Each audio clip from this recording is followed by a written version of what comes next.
professor, physician, epidemiologist. I am Dr. Sri Banerjee.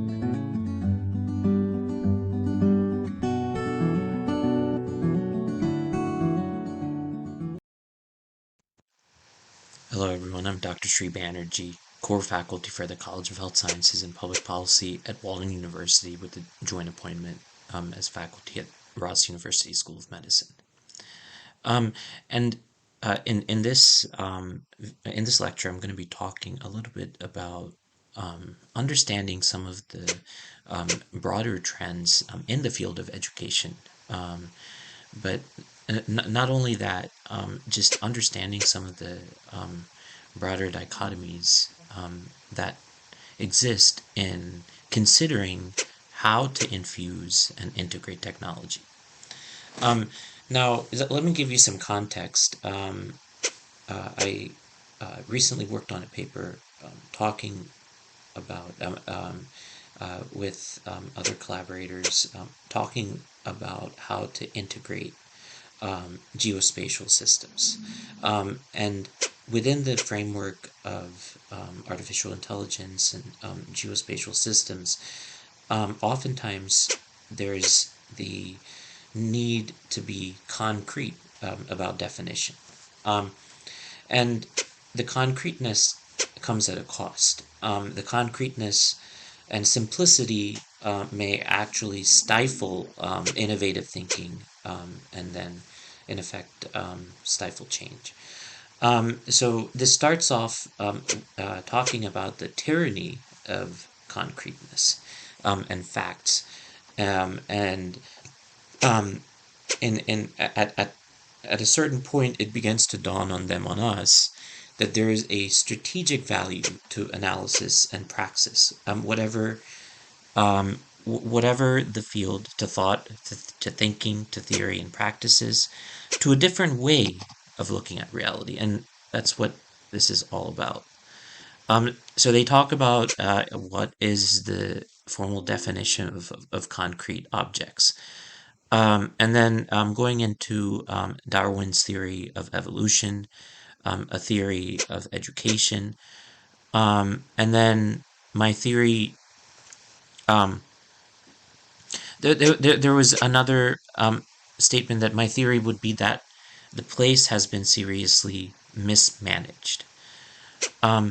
So theory is a complex dimension that makes it possible to formulate a symbolic and conceptual representation.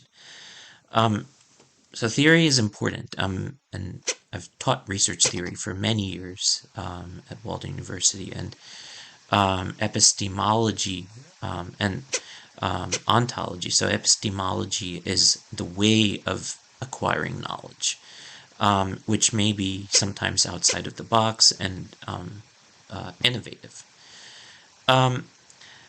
So going into theory, a little bit more about that. In today's society, theory is scarcely considered, sometimes judged as futile. There's not enough guidance as to how to apply theoretical frameworks.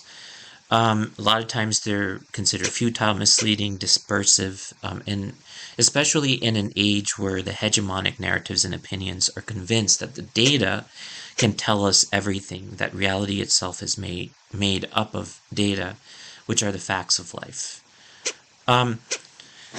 So what does all of this mean? Well, what this means is that you cannot go in and try to determine the significant association between just any variable as soon as you open up a data set. That is not the approach. The approach more so is trying to understand the gap, and then going back to the data set, a secondary data set which has been collected by primary researchers in the field, and then taking some of that and a lot of that data, and then again aligning it with the existing literature already there. So there's a lot of adjustment going on. There's a lot of alignment going on in order to understand how to effectively utilize quantitative, empirical, statistical big data. So kind of reality is complex, and is similar to the demand of concreteness. And I'm always telling students to operationalize variables. The phrases which are heard most often are no more theories, give us the facts. But you have to have a healthy mix of theories and facts. And of course, this varies depending on the journal submission outlet that you are looking at. But in broader terms, it's important to align praxis with theory. So precisely in this, and I've talked about the anthropological framework, but precisely, so it comes no surprise, therefore, that the most typical request made in professional courses in every field concerns the need to be exclusively concrete and to perform or take interest only in what is so considered. Precisely in this intricate phase of civilization, however, with its irreversible paradigm shift, and Thomas Kuhn talks about the structure of scientific revolutions, and talks about the paradigm shift. So if you haven't, I recommend you check out Thomas Kuhn's work. So it's anthropological transformation. This obsession has become extremely limiting. It is especially counterproductive in the fields of teaching, training, and research, where it permeates our educational system, the purpose of which is to shape and educate future generations.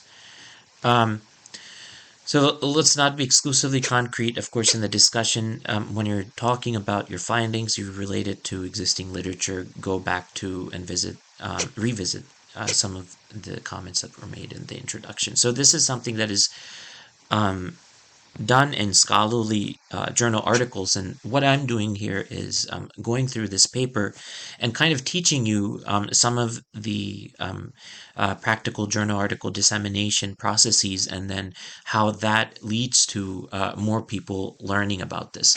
But I'm going to say this about communication and communicating your findings, dissemination of findings, is that in the modern time of publications. Traditionally, I'm going to compare this to traditional attitudes towards publishing. It was always considered there were a few journal articles, a few journal few journal outlets. Most disciplines only had 2 or 3, and not more than that. But now, with the proliferation of online and distance submissions, there's portals that are pertaining to various journal outlets. And another trend that has become more prevalent is some of the publishing companies, such as Sage, Elsevier. Some of these are consolidating and going into some of the markets overseas, and looking at successful journals and incorporating them into publishing sources. So understanding how this system works in publications is a part of how to creatively package innovation in a way that not only scientific audiences can understand, but also lay audiences. And from that perspective, a lot of times scholarly articles are difficult to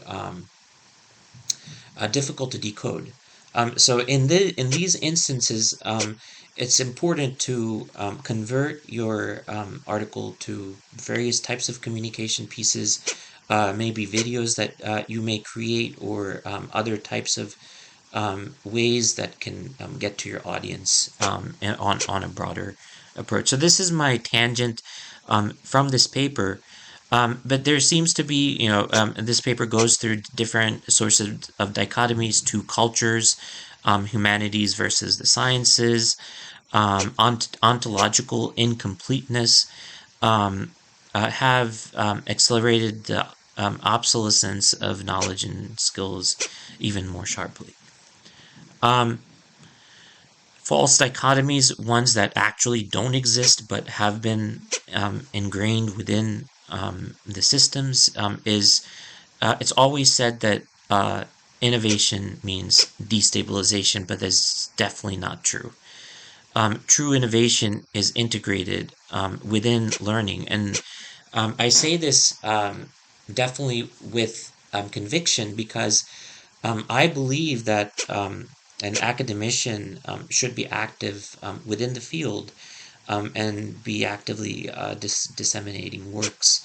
And innovation can go hand in hand, and in fact is critical in order to be effective teachers, mentors, and guides for our students. So going into these false dichotomies, there is knowledge versus competencies,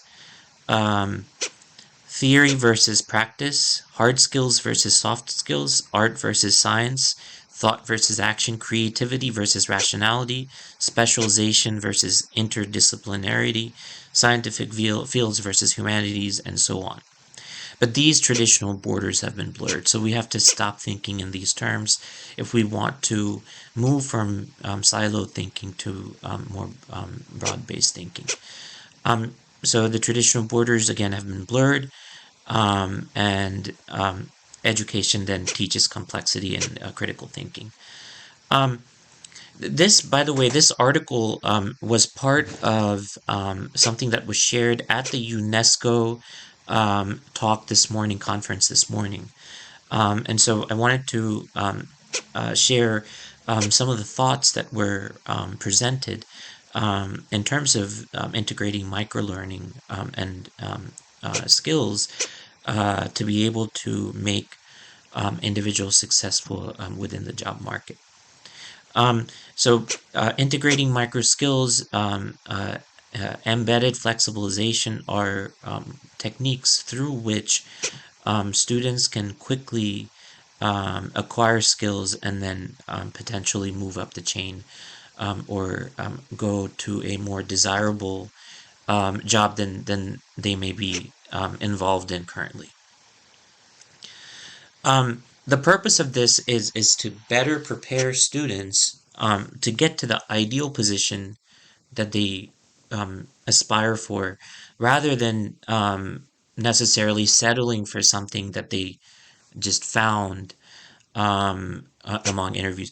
Another very important, I heard this from a Columbia University program director last year, and I think it was very important, and he's actually, from what I remember, part of an instrumental portion of environmental health in the university. And one of the major types of advice that he gave was that you have to be you you you have to be not only flexible but adaptable. So to provide a broad range of skill sets and skills, and then specialize some of these towards the jobs that you're working on. So depending on what type of job you want to focus on and emphasize specific skill sets that are part of your portfolio and that are part of your knowledge. You want to incorporate that into there. And of course, simplification, there's opportunities, and then there's risk. If you simplify language too much, and we run into this problem oftentimes when we're trying to what I call operationalize variables, in that when you're categorizing them, it's important to try to determine what is the best type of way that it makes sense, but then is not oversimplifying something to the point that would not make clinical sense. There's hierarchies of the types of knowledge, but This actually goes through the simplification of democracy, like education, is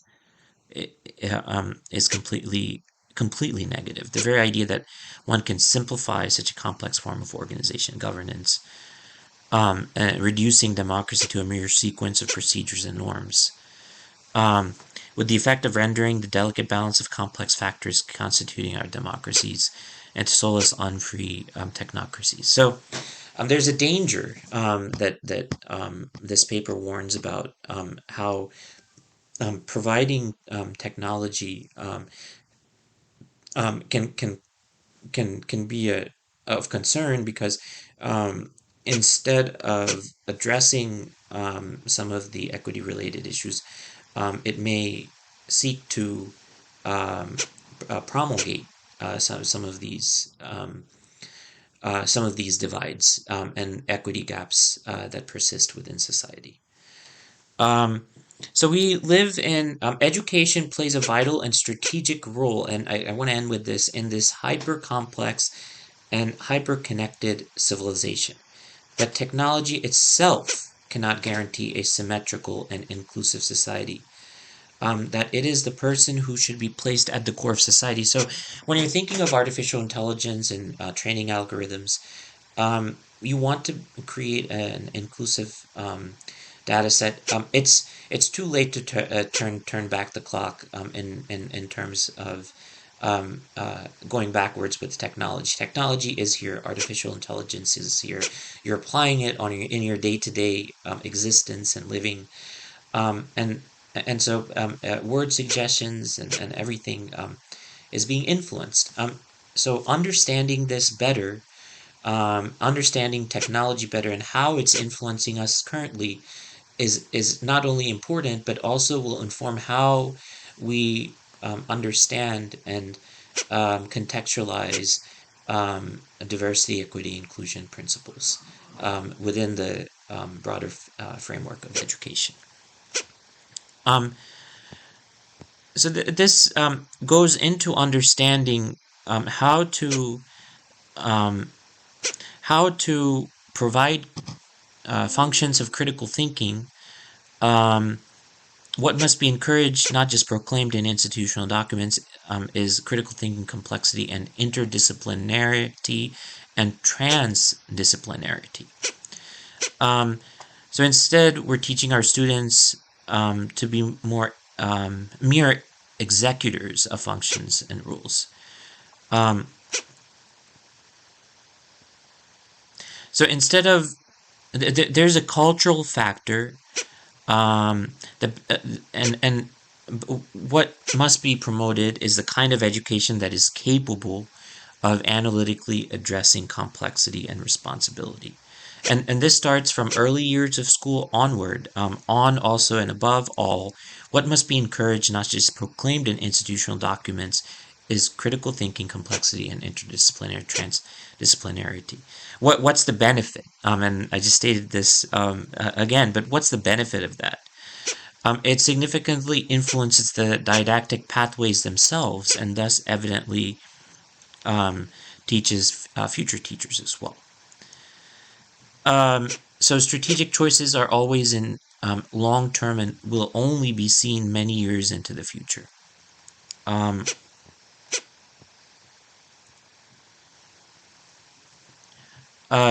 So innovation is similar to a dare, which means leaving behind certainties, consolidated visions, and ritualized behavior, and above all, ridding ourselves of the idea that things should be done in a certain way because it has worked till now.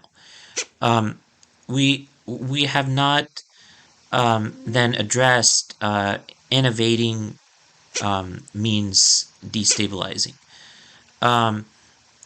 And we have even less awareness that thought is action. Thought versus action is yet another false dichotomy, because they're intertwined, and advocacy is where both tie in together. And so much have embraced the damage to minds of the younger generations. And There's different perspectives to this, and it's important to understand all of the perspectives. The tyranny of concreteness springs from an obsession that is throttling our capacities to inhabit complexity. So, in summary, I want to end with this. It's important to understand, and I talk about the most parsimonious model so that we can make sense of it, but then not only make sense, but also present topics and research ideas. And so, innovative ideas are especially important in thinking outside of the box, so that you can create original ideas from not only secondary data sets, which you can align with existing research, but then also primary data collection that is out there within the field and through clinics. They do talk about neural networks and artificial intelligence and automated systems, but I feel like some of the weaknesses of this paper is that it doesn't truly go into specific details of technology, kind of treats technology as a as with trepidation. And the perspective is more geared towards understanding the failures rather than improving on what has what technology contributes and brings to the table, and some of the positive aspects, and applications. So this paper kind of glosses over those aspects, but I think the intention was to not treat specific technologies, and to look at some of the broader approaches. And so I hope I've introduced you to some of these dichotomies, thought versus action, advocacy, and this has provided you with some understanding of why additional approaches are needed to inform studies. Thank you for listening.